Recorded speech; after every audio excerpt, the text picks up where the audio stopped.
Assalamualaikum warahmatullahi wabarakatuh. Selamat pagi anak-anak semua.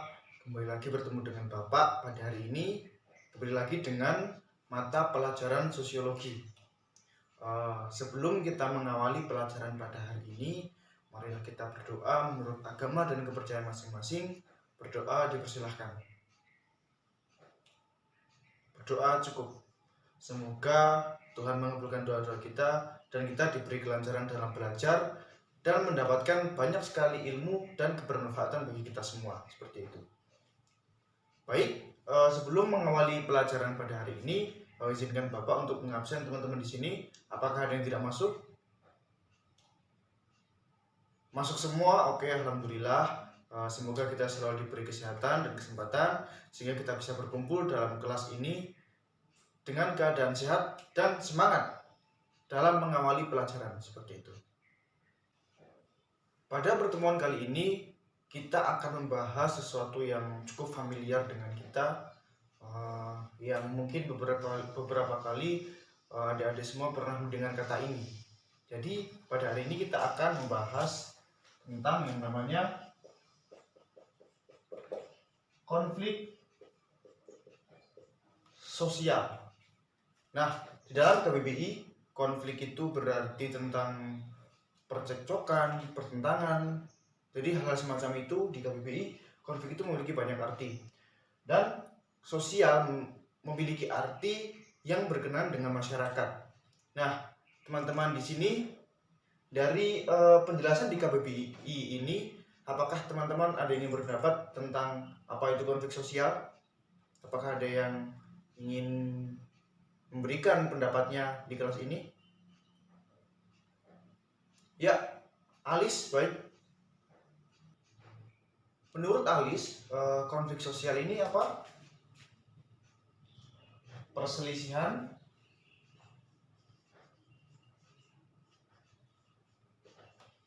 dua pihak yang memiliki tujuan. Seperti itu, Alis. Yang memiliki tujuan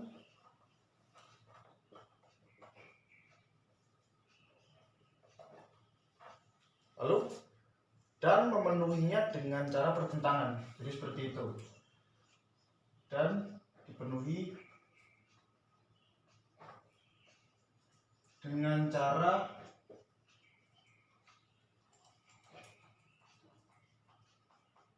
pertentangan. Nah, pendapat yang bagus dari Alis. Jadi menurut Alis, konflik sosial itu seperti yang tertulis di sini, perselisihan dua pihak yang memiliki tujuan dan dipenuhi dengan cara pertentangan. Seperti itu ya. Bagus. Pendapat yang bagus dari Alis. Mungkin bisa Bapak simpulkan. Jadi konflik sosial ini adalah seperti di awal tadi, percekcokan, perselisihan ataupun pertentangan yang terjadi di masyarakat antara kedua belah pihak, dua pihak atau lebih, yang memiliki tujuan bersama dan juga mempengaruhi kehidupan sosial. Seperti itu. Setelah kita mengetahui definisi tentang konflik sosial, nah setelah ini kita akan membahas apakah faktor apa sajakah yang mendasari adanya konflik sosial ini. Jadi konflik sosial ini lebih sering diakibatkan akibat adanya perbedaan. Nah, sebelum Bapak tuliskan, Bapak harus duduk terlebih dahulu.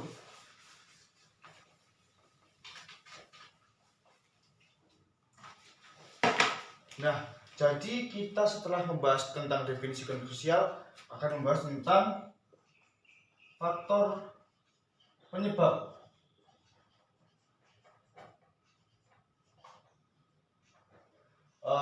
Bapak jelaskan dulu, ada beberapa faktor penyebab, antara lain yang pertama adalah adanya perbedaan individu, yang kedua adalah adanya perbedaan kelompok,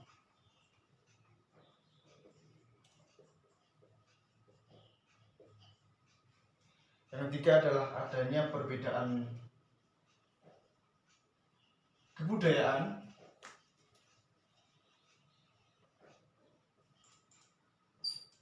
Yang keempat adalah adanya perbedaan agama.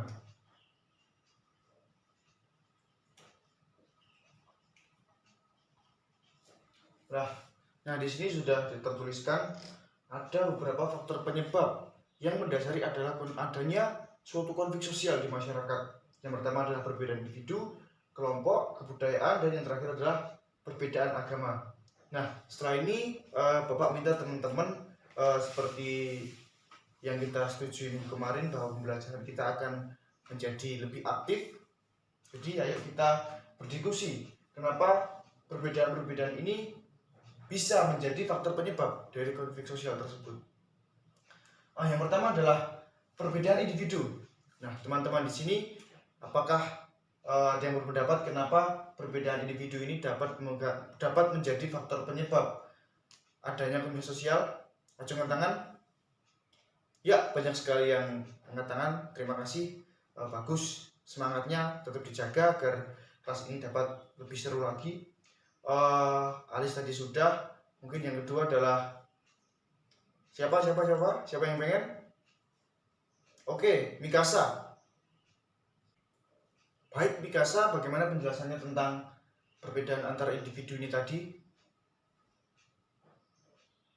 Ya, pendapat yang bagus. Jadi menurut Mikasa perbedaan individu ini dapat menjadi faktor penyebab konflik sosial karena perbedaan kepentingan dari masing-masing individu, sehingga konflik ini dapat terpicu seperti itu ya Mikasa ya. Ya, betul sekali. Jadi kurang lebih benar seperti yang dikatakan oleh Mikasa tadi, bahwa karena manusia ini memiliki yang namanya kepentingan masing-masing. Nah, kadang kepentingan ini berbenturan satu dengan yang lainnya, sehingga dapat menjadikan yang namanya konflik seperti itu. Lalu yang kedua adalah perbedaan kelompok. Di sini siapa yang ingin berpendapat tentang kenapa perbedaan kelompok dapat menjadi penyebab konflik sosial? Angkat tangan. Baik, Selena silahkan. Ya, menurut Selena tidak jauh berbeda dari perbedaan individu ini ya. Ya, jadi perbedaan kelompok ini juga dapat memicu adanya konflik. Jadi perbedaan kelompok ini bisa jadi seperti perusahaan, terus supporter seperti itu. Jadi tingkatnya lebih ke kelompok. Kalau yang pertama kan tadi perseorangan seperti itu. Bagus sekali pendapat Selena. Teman-teman yang lain sabar, tetap antusiasnya dijaga. Masih ada banyak hal yang bisa kita berbincangkan ke depannya. Lalu ada perbedaan kebudayaan. Nah, di sini apakah teman-teman ada yang ingin berpendapat tentang perbedaan kebudayaan? Yuk, siapa? Cuma tangan. Levi ya, bagus sekali. Bagaimana Levi?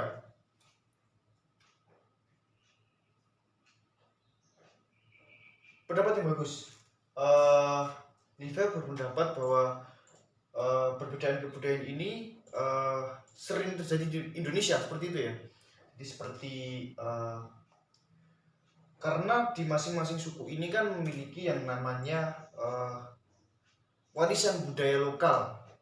Lalu si Levi ini tadi juga mengatakan bahwa karena kebudayaan ini kan sifatnya kedaerahan seperti itu ya, jadi lebih banyak lebih bisa mengakibatkan konflik seperti itu kan. Nah, jadi perbedaan kebudayaan ini dapat terjadi karena kebudayaan ini kan menyangkut tentang adat istiadat dan juga hal-hal yang bisa dikatakan sakral dan lain sebagainya seperti itu. Menyangkut tradisi seperti itu juga. Ini juga beberapa kali terjadi di Indonesia, seperti contohnya perang Sampit. Jadi kalau adik-adik di sini pernah dengar tentang suku Madura yang terjadi peperangan dengan suku di Kalimantan, suku Baduy. Di situ konflik ini terjadi akibat adanya kebudayaan yang berbeda dan banyak lagi konflik-konflik seperti itu di sosial media. Mungkin kalau di zaman sekarang ya dikaitkan dengan sosial media juga sering terjadi saling sindir mungkin akibat adanya perbedaan budaya seperti mungkin orang Cina dengan Indonesia. Kadang hal-hal yang dianggap sensitif di kelompok lain, di kebudayaan lain, tetapi hal ini tidak diperhatikan oleh pihak kebudayaan yang lain yang akibatnya bisa mengakibatkan konflik yang berkepanjangan seperti itu. Bagus sekali pendapat dari Levi. Lalu di sini yang terakhir adalah perbedaan agama. Ini sangat dekat dengan kita ya, karena di sini mungkin dari latar belakang yang berbeda-beda, ada yang Islam, Hindu, Buddha, Kristen, Katolik, dan Konghucu. Perbedaan agama ini sebenarnya juga dapat menjadi faktor penyebab adanya konflik sosial. Nah, di sini apakah ada yang ingin berpendapat lagi? Selain beberapa orang yang telah mengutarakan pendapatnya tadi ya, tapi ya siapa?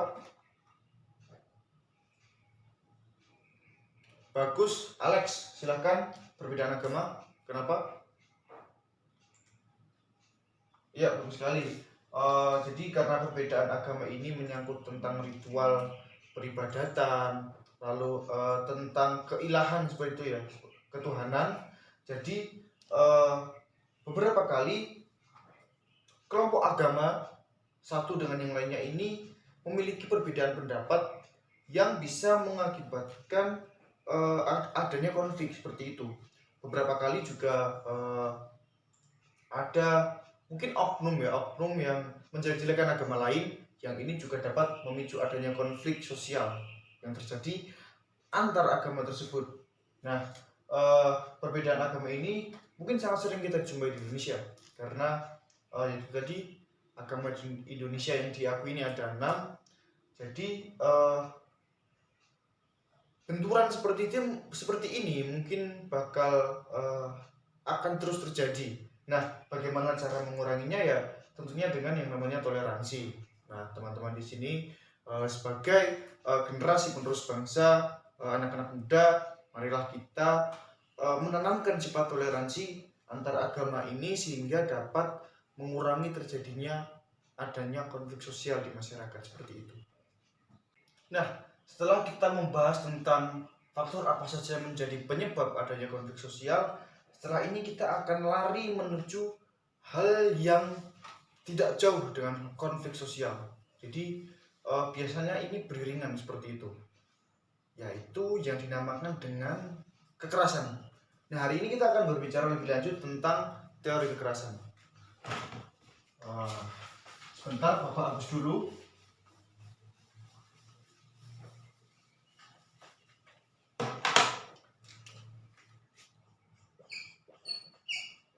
Teori kekerasan. Banyak dari konflik yang terjadi di masyarakat menimbulkan yang namanya suatu kekerasan.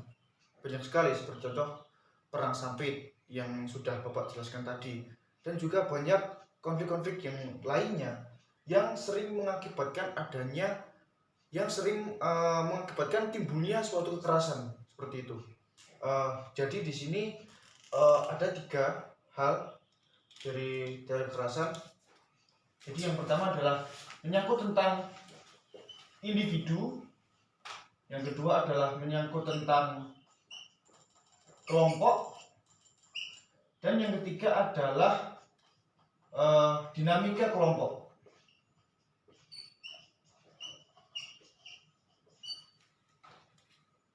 Nah, menurut teman-teman, bagaimana bisa individu ini menjadi pemicu adanya suatu kekerasan? Apakah ada yang ingin berpendapat? Yang lainnya yang belum ya, kelas ini memang cukup aktif, saya suka, banyak sekali yang ingin menjawab, tetapi yang sudah menjawab tadi pertemuan besoknya lagi ya, jadi biar memberikan kesempatan bagi teman-teman yang lain. Jadi Alucard, oke. Kenapa individu ini dapat mempengaruhi adanya kekerasan seperti itu? Bagus sekali. Jadi menurut Alucard, jadi ini tergantung dari individunya seperti itu ya. Bisa jadi emang orangnya itu emosian atau sebagainya. Nah, hal itu juga dapat mengakibatkan adanya kekerasan. Jadi contoh spidol ini, spidol ini tuh ada yang tintanya itu lembut dan juga ada yang keras. Ini Bapak analogikan sebagai hati manusia. Hati manusia juga seperti itu. Jadi ada beberapa orang yang lembut, yang tidak mudah terpancing emosinya, sehingga tidak menimbulkan yang namanya kekerasan. Tetapi juga ada yang orang itu memang cenderung keras. Jadi kesenggol sedikit, ada konflik sedikit, langsung ibaratnya ada kekerasan yang terjadi seperti itu. Setelah itu ada kelompok, ada yang ingin berpendapat? Tidak ada? Oke, tidak apa-apa kalau tidak ada. Bapak akan jelaskan. Jadi kelompok ini lebih menekankan kepada seseorang yang membawa identitas kelompok. Jadi seperti itu. Tidak. Jadi berbeda dengan individu tadi yang tidak membawa apapun selain dirinya sendiri. Nah, di kelompok ini, di teori ini, seseorang tersebut membawa identitas kelompoknya ke seperti contoh membawa dirinya ke kelompok yang lain. Nah, akibat adanya pertentangan ini kadang juga mengakibatkan kekerasan seperti itu. Karena dari kebudayaan kelompok ini juga berbeda-beda. Karena ada juga budaya kelompok yang halus, jadi menyikapi dengan sabar seperti itu. Nah, berbeda dengan contohnya geng motor atau geng persilatan. Jadi ada kelompok-kelompok yang memiliki pemahaman yang banyak. Jika tersenggol sedikit seperti itu akan mengakibatkan kekerasan seperti itu. Jadi di teori yang kelompok ini lebih menekankan seseorang yang membawa identitas kelompoknya seperti itu. Lalu yang terakhir adalah dinamika kelompok. Jadi dinamika kelompok ini lebih menekankan kepada dinamika, seperti namanya dinamika. Jadi dinamika ini adalah gejolak. Seperti contoh adanya perubahan nilai norma di suatu kelompok yang sangat cepat, sehingga orang-orang di kelompok ini tidak bisa merespon dengan cepat perubahan tersebut. Nah, akibatnya dapat timbul rasa pertentangan dan mulai saling tidak percaya. Nah, hal ini dapat menjadi penyebab konflik yang dapat menimbulkan suatu kekerasan seperti itu. Nah, mungkin pada hari ini kita telah banyak membahas tentang yang namanya konflik sosial. Dari definisi, faktor penyebab, dan juga kita sambutkan dengan teori kekerasan seperti itu.